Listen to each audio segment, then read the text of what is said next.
Good morning, everyone, and welcome to another episode of Window on the Week.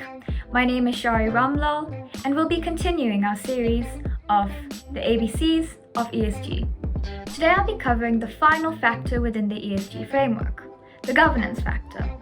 Governance refers to the internal system of practices, controls, and procedures a company adopts in order to govern itself, make effective decisions, comply with the law, and meet the needs of external stakeholders. Every company, which itself is a legal entity, requires good governance.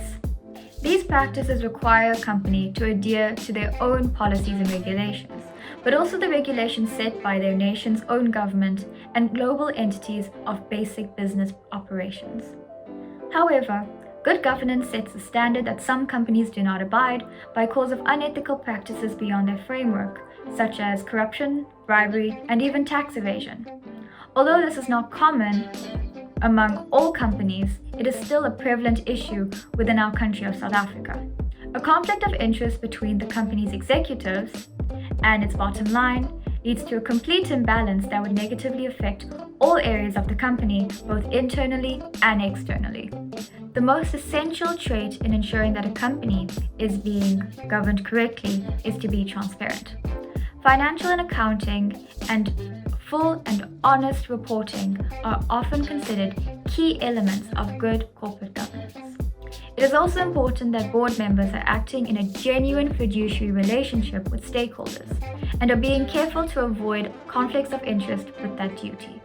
Strengthening management oversight functions and accountability, balancing the skills, experience, and independence on the board appropriate to the nature and extent of the company operations, safeguarding the integrity of company reporting, risk management and disclosure of all relevant and material matters are all fundamental practices.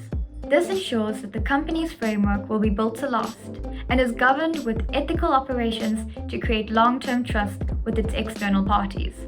Such competencies should not be taken for granted, but rather a necessary enforcement of good practice to ensure your company is run well and represented as a trusted industry player. My name is Shari Ramlall, and I hope you've learned how important governance is towards creating a business that is ethical and built to last with its framework. For more information about Risk Insights, visit our website and find our social media links down below. Join me next week as we present the tool that rates the ESG rating for companies in South Africa, Nigeria, and Kenya, ESG GPS.